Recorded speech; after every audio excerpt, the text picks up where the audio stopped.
Hello everybody, my name is Brady and we are back with another React video, and today we're going to be checking out more from Crash Course, which I am really excited about. First of all, I know that I've started a couple Crash Course series on this channel already, and I haven't really put a significant dent into either of them, and that it would be smart for me to finish one or both of them before I start something else, and that spreading myself too thin makes it more and more likely that I'm not going to finish any of them. But, hear me out. I really want to check this one out. So we're going to at least check out the first episode. Maybe, fingers crossed but no promises, I'll actually be able to keep up with this one as they put out new episodes. But I said I was going to do that with the geography one, and we all see how that worked out. But I'm at least going to check out this first episode. Crash Course Black American History.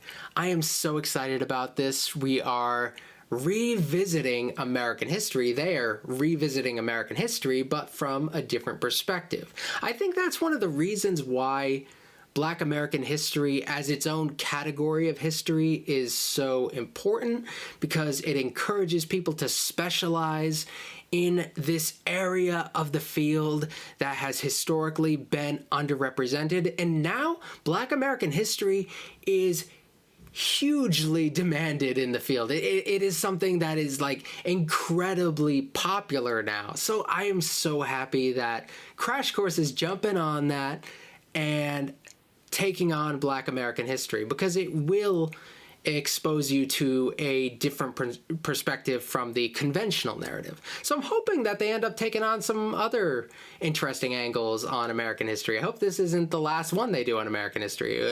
Let's do women next. Let's see that happen. I hope.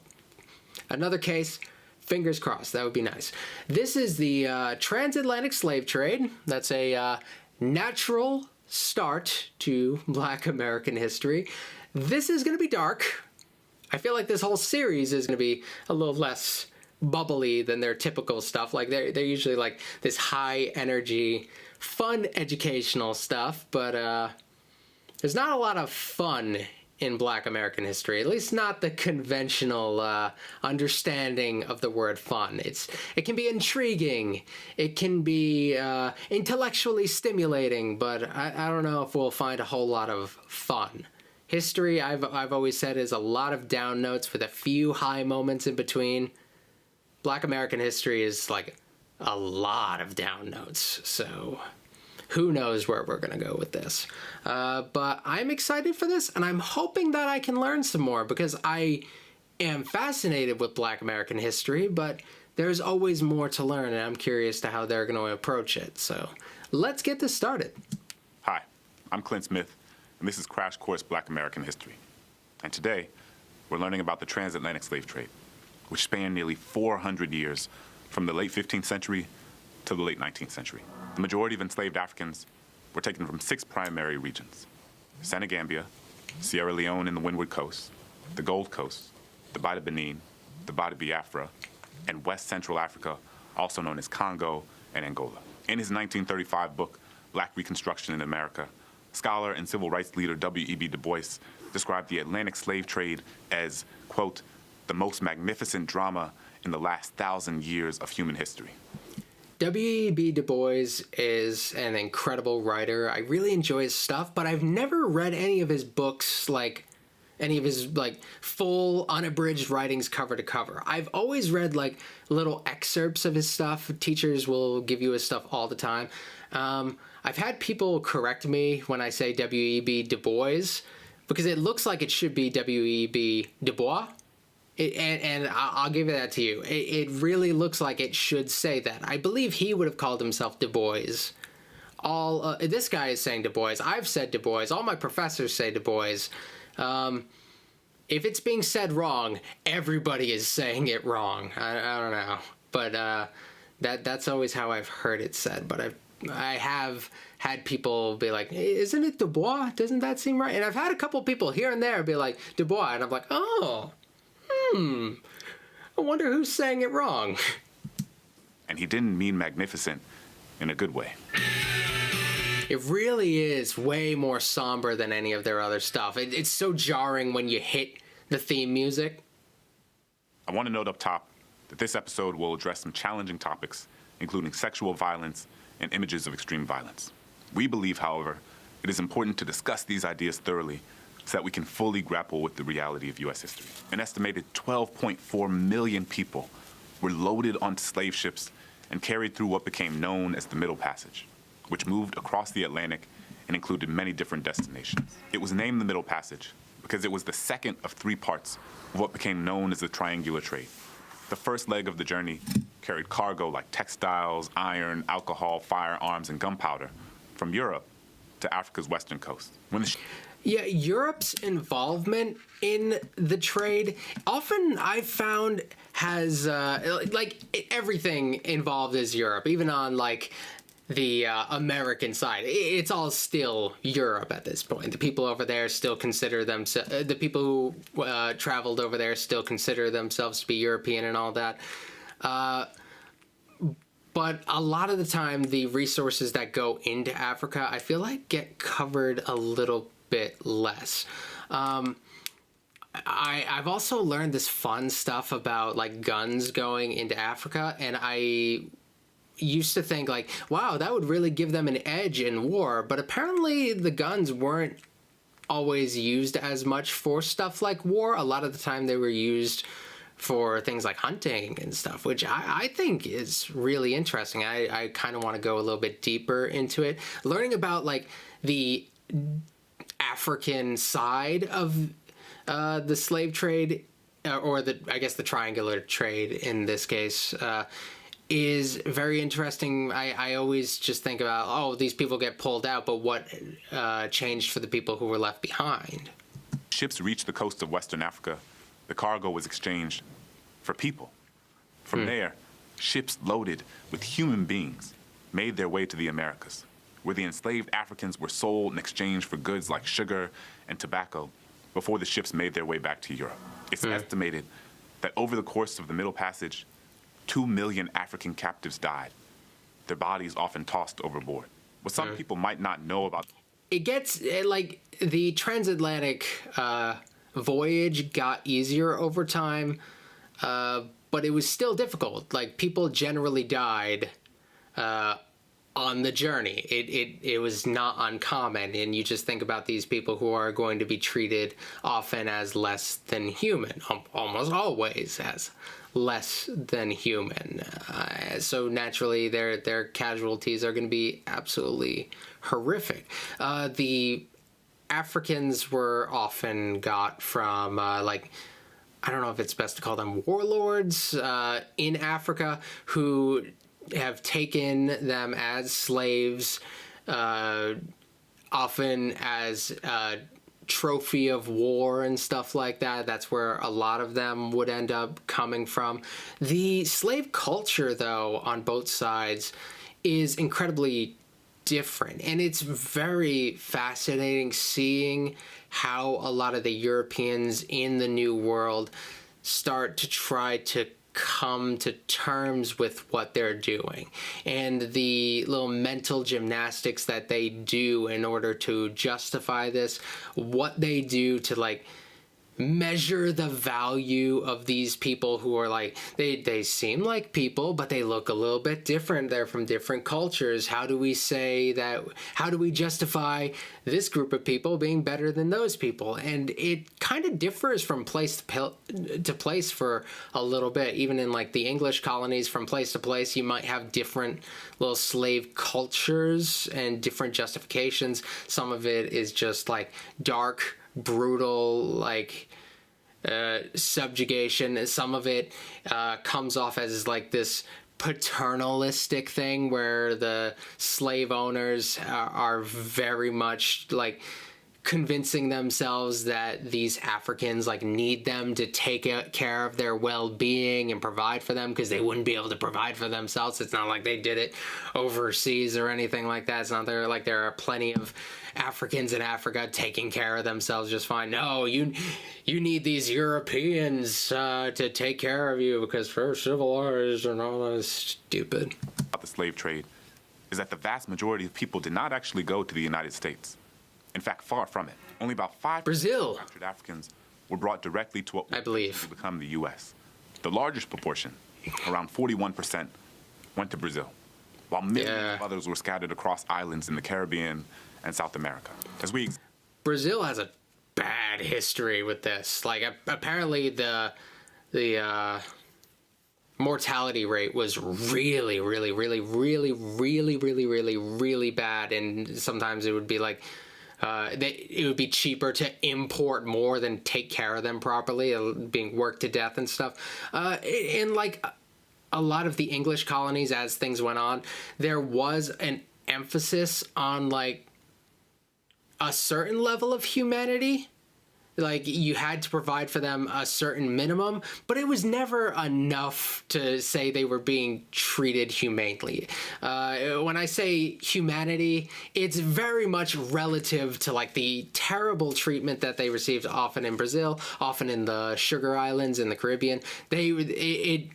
Those were some of the worst cases, but that doesn't mean that it wasn't awful, even in the best case scenario in the English colonies. Examine slavery in the United States from its earliest moments, when people were first taken from their homes, all the way through the end of the Civil War. It's important to lift up the narratives and accounts of enslaved people themselves, as they can provide us with a perspective on this horrific institution in ways that few other documents can. For example, Olaudah Equiano, an African captured as a boy, wrote in his 1789 autobiography the interesting narrative of the life of Olaudah Equiano, about the experience of being captured and taken to the edge of the ocean and being boarded onto the ship. I am aware of this guy's material. He has one of the earliest, I don't know if I could say the earliest, but I believe one of the earliest slave narratives. And these are some of the most important documents that we have. Like, you think of like the more popular ones being like the narrative of the life of Frederick Douglass, My Bondage, My Freedom. The books by Frederick Douglass are incredibly popular among slave narratives, but there were a decent amount. It's kind of fascinating how many slaves or former slaves acquired the ability to read and write, and a lot of them were really good. I'm a garbage writer without Grammarly, so it's amazing what kind of work a lot of these guys put in. Like I said, I haven't read this guy's stuff like cover to cover, but I believe I've read excerpts of his stuff as well. Was immediately handled and tossed up to see if I were sound by some of the crew. And I was now persuaded that I had gotten into a world of bad spirits, and that they were going to kill me. Their complexions, too differing so much from ours, their long hair, and the language they spoke, which was very different from any I had ever heard, united to confirm me in this belief. When I looked round the ship too, and saw a large furnace or copper boiling, and a multitude of black people of every description chained together, every one of their countenances expressing dejection and sorrow, I no longer doubted of my fate, and, quite overpowered with horror and anguish, I fell motionless on the deck and fainted. Captured Africans didn't really have an understanding of what lay ahead for them. Enslaved Africans weren't coming back to Africa from the Americas and warning people about what happened. All people knew was what they saw in front of them: a large ship, an endless ocean, and for many of these Africans, people speaking a language they had never heard, with a color skin some of them had never seen. It's also important to note that the story is not as simple as Africans being hunted and captured by Europeans and forced onto ships against their will. The Africans who were taken and placed on board these ships were typically prisoners of war from other African tribes, people deemed criminals, and poor members of society who were often traded to pay off their debt. Which is to say, many captured Africans were sold to Europeans by other Africans for a range of different goods. Now, I've heard this brought up as like a gotcha. Like, it's like Europeans don't have to feel bad about it because it started with the Africans. Like, first of all, I don't know where your priorities are at if you're using that as a sort of gotcha and you feel like you have something to prove in that regard. It wasn't thought of as a racial thing as much. It gets surprisingly worse in how dehumanized the European interpretation of slavery becomes over time. And I don't think the fact that it starts with Africans trading them away, especially when these different African tribes, they did not consider themselves to be the same people. This isn't like an American selling an American to somebody else.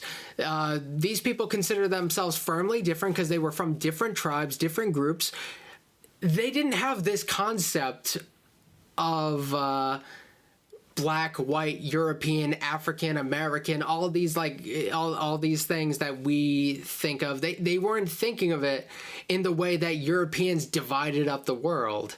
So it's not like they had like this this racial loyalty. It's not like these are not their own people that they're sending away, though now there's a little bit more of an idea of African solidarity, but like that's a very modern concept relative to this. This fact can sometimes be used in bad faith to obfuscate the horrors of what the Europeans did.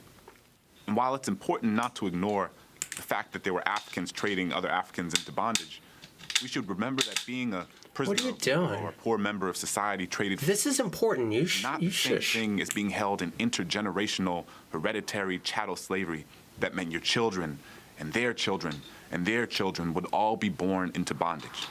Oh, yeah, that's another thing. Like the breeding of slaves. That is the thing that became like a bigger thing in the European system. They thought of it more like that. They even like created laws where like normally like heredity and like legally they would tie it to the male in most cases with white people or whatever, but they made it a thing where like the status of slave was passed down from the mother.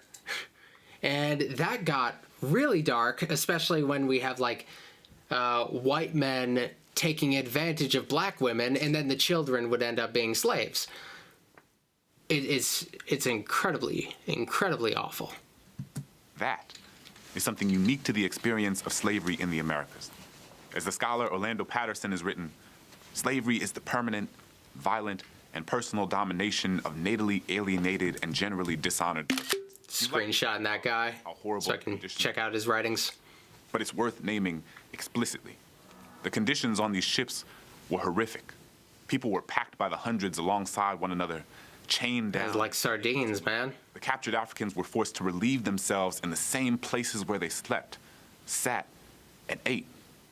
As a result, the stench from the bottom of the ship, where there was little ventilation, was unbearable. Disease was rampant. From yellow fever to malaria, from smallpox to dysentery, it is difficult to capture how abhorrent the conditions were. To imagine this, it is helpful to hear from Equiano again. I was soon put down under the decks, and there I received such a salutation in my nostrils as I had never experienced in my life. So that, with the loathsomeness of the stench and crying together, I became so sick and low that I was not able to eat. The closeness of the place and the heat of the climate added to the number in the ship, being so crowded that each had scarcely room to turn himself, almost suffocated us. This produced copious perspirations, so that the air soon became unfit for respiration from a variety of loathsome smells, and brought on a sickness among the slaves, of which many died. Violence against... Yeah, his writing is really good, and I'm curious to where he learned. I know Frederick Douglass learned a little bit from, I believe, his master's wife? Yeah, it was one of his master's wives taught him a little bit early on, but then he had to like teach himself a little bit, like based on that foundation. I'm curious about this guy. Like I'm aware of his material, but I don't know as much about his personal journey. This whole series, I'd imagine, is going to be a lot of uncomfortably vivid dark material, which, you know, that's it's unfortunate, but it's important. Against captured Africans was a devastating yet ubiquitous phenomenon as these ships crossed the Atlantic. In an effort to keep people submissive over the course of their several weeks-long trip, enslaved Africans were tortured in a variety of cruel, just unimaginable ways. Sexual violence was a common fixture as well. It was not uncommon for sailors to rape enslaved women while they were on board. But enslaved people didn't just passively accept the conditions that had been thrust onto them. They resisted in a myriad of ways. Some of these ways were individual, and some of them were collective. All of them were... Slave rebellions is one of the big things that a lot of... that's going to drive a lot of politics in the New World. A lot of the moves to regulate slavery are based on the fear of slave rebellions. One of the earliest propositions for abolition in the New World, I believe it occurred in Pennsylvania, and it was after a slave revolt in New York that killed a lot of white people. And then they're thinking, like, we don't want this to happen. What if we just did like some form of gradual abolition? That one didn't work out. A later one ended up working, but it was inspired by fear. And a lot of these people who own slaves live this life where they constantly feel the need to assert their dominance, but they're constantly living with the fear that this is going to come back to bite them. When they see rebellions in like Haiti or whatever, it hits them hard, and they're very reactive to it, and they feel the need to regulate and secure their position because they see that it can go wrong. Attempts to reclaim some sense of agency and control in just inconceivable circumstances. Sometimes they were as explicit as staging revolts meant to overthrow the crew. And sometimes they included individual acts of resistance, like refusing to eat or jumping overboard. Now, the idea of trying to take one's own life might seem like a strange sort of resistance to some. But what you have to consider is that these captured Africans represented money, like real money, to those who were holding them in chains on these ships. So someone attempting to take their own life represented the ability to determine the outcome of your life for yourself, rather than having it imposed on you by someone else. It also allowed them to undermine the economic incentives that undergirded the entire institution. Furthermore, Badass, but incredibly sad. Some of the captured Africans' spiritual beliefs gave them the sense that if they could just make it into the water, the ocean would carry their bodies home. Sometimes, as a result, the enslavers on the ship would put nets on the side of the boat to prevent people from jumping into the sea. One of the most heinous responses to slave resistance during the Middle Passage came in the form of something called speculum aurum, which was a screw-like device that forced someone's mouth open and allowed the resistant African to be force-fed against their will. It was not uncommon for this device to break someone's teeth, displace their jaw, or rip their mouth apart. If that didn't work, other interventions included placing hot coals on a person's lips until they opened their mouths, or thumb screws, a device in which a victim's fingers or toes were placed in a vise and slowly crushed until they complied. Given all this, we should be clear I think I've seen those. Millions made to stay alive in the face of unimaginable violence and uncertainty. That, too, was an act of resistance. Historian Marcus Rediker identifies the period from 1700 to 1808 as the most destructive time of the transatlantic slave trade. Roughly 2/3 of the total of enslaved Africans were trafficked out of Africa and to the Americas during this period. And the trade was abolished officially in America after that period. It didn't mean that slavery was abolished, but they stopped officially importing from Africa. But a lot of people continued afterwards. I believe I have a book about trade, a slave trader from my state. I believe it's like, was it James DeWolf? It's something DeWolf. Hold on. I want to see if I have it. It doesn't seem to be here. Okay, that's lame. But I think it was like James DeWolf. It's not a book that I finished, but like that guy was a slave trader from, I believe, my state, and he carried on trading slaves long after the trade was officially abolished. And there were people throughout the century, like after the trade was abolished, who presented the idea of opening it back up again. So that threat was always there. It's more, the death toll of the transatlantic slave trade was just staggering. According to historian Jill Lepore, for every 100 people taken from Africa's interior, only 64 of them would survive the trip to the coast itself. Jeez. Of those 64, only around 48 would survive the weeks-long journey across the Atlantic. Of those, these numbers are always... only 28 to 30 Oof. would survive the first 3 to 4 years in the colony. Before we go on, a quick note here about language. Throughout this series, we will try to be consistent in using the term enslaved rather than slave to refer to African and African-descended people who were held here in bondage. This distinction is important because saying enslaved person or enslaved worker or enslaved human being centers the personhood of that individual and emphasizes that slavery is a condition that was involuntarily imposed on someone rather than being an inherent condition to someone's existence. You know, I really like that approach. I've had plenty of professors who just refer to them as slaves, and like, you know that they will, in the context of what they're saying, try to highlight their personal dignity. But little things like that do matter. And I think it's good to normalize stuff like that. And I can't promise that I won't use the word slave again, because it's something that I'm so... I guess I won't use it in that context again, because I'm so conditioned to that. It takes a while to break a habit like that. But I think I might try to remember that, because I do like his rationale for like emphasizing their humanity. I think that does make a difference. One of the central players in the slave trade was England's Royal African Company, a chartered firm that maintained a monopoly on all English trade to Africa following its inception in 1672. The period of 1675 to 1725 represented the most active years of the Royal African Company, but it continued to play an active role in the first several decades of the 18th century, an era known as free trade.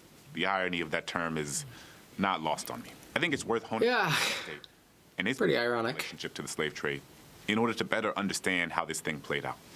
According to the work of historian Ira Berlin, the state of South Carolina prohibited the African slave trade beginning in 1787. In 1803, however, the state reopened the transatlantic slave trade, and it remained open until 1808, when the federal prohibition of the Atlantic slave trade went into effect. Between 1803 and 1808, over 35,000 enslaved people were brought to South Carolina, more than twice as many as in any similar period in its history as a colony or state. The coast of Charleston was the point of entry for approximately 40% of the enslaved Africans who were brought to North America through the Middle Passage.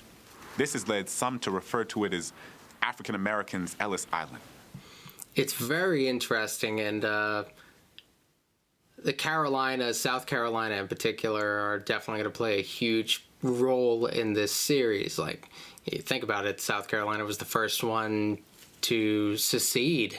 It's going to definitely be involved heavily. I'm, despite how sad this all is and how difficult it is, that I guess that I always liked the sad and challenging side of history. I am enjoying it. I think this guy is a really good presenter, and this is not easy material to present in a way that's like engaging. It can be easy to like turn away from difficult material, but I think he's got a quiet charisma to him. I'll say that much. Though an obvious difference is that one group came here via their own free will, and one group did not. The federal government ended the international slave trade in 1808. The British had done so in 1807. However, traders from both nations continued illegally trafficking captive Africans for many years later. And while the international slave trade was abolished in the United States, the domestic slave trade would continue. In Britain, it took another quarter century before slavery was officially abolished in 1833, And in the United States, it took almost another 60 years and our nation's deadliest war to end it. Spanish and Brazilian traders continued trafficking Africans for another half century. Brazil, which remember had the largest proportion of enslaved people trafficked across the ocean, was the final country in the Western world to abolish slavery. They were probably more dependent on the nature of like the importation process, I guess, given the higher mortality rate that they had than the English colonies. Like a lot more died like performing work like after they got there. So I'd imagine Brazil would have been a little bit more hesitant to abolish things like importation. Doing so in 1888. The bottom line is that the transatlantic slave trade was a cruel, violent, abhorrent, centuries-long project that would shape the trajectory of the world and of both black and white life in ways that we'll come to more fully understand. We'll continue to talk about some of these in our next few episodes. Dope. Thanks for watching. I'll see you next time. Crash Course is made with the help of all these nice people and our animation team is Thought Cafe. Crash Course is a Complexity production, and if you'd like to keep Crash Course free for everybody, forever, you can support the series at Patreon, the crowdfunding platform that allows you to support the content that you love. Thank you to all of our patrons for making Crash Course possible with their continued support. That was pretty dope. Like, I thought that was very well communicated. I learned a few things there, and I think the strongest thing is like his take on the word slave. And I think while it seems like just a symbolic gesture, and I've been a cynical person in the past and be like, symbolism, who cares, whatever. And sometimes I still do that, but I do recognize that it sometimes matters. And while words only have the meaning that you give them, they still matter. And it's good to be careful with how you communicate things. And it's so easy to get caught into the language of tradition and stuff like that, and not adjust the way you do things because they've been done a certain way for so long. But like I think this one might have actually moved the needle for me and might make me a little bit more conscious of that stuff. Some of the torture methods from the Middle Passage portion, some of that was new to me. Some of that I had heard a little bit about, but hadn't like actually seen the tools and stuff. So it was a little bit more abstract to me. So being able to actually like see what the tools looked like, it making it a little bit more concrete makes it a little easier to kind of envision, which is awful but useful.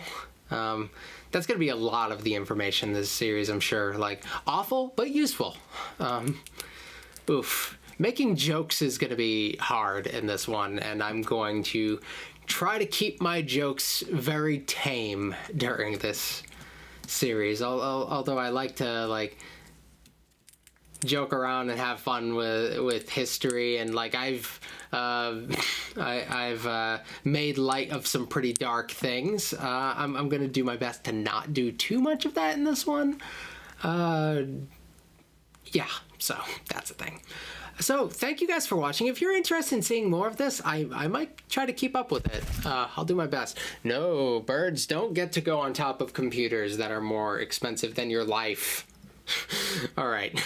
Thank you guys, and I will see you tomorrow with another video. All right. Bye.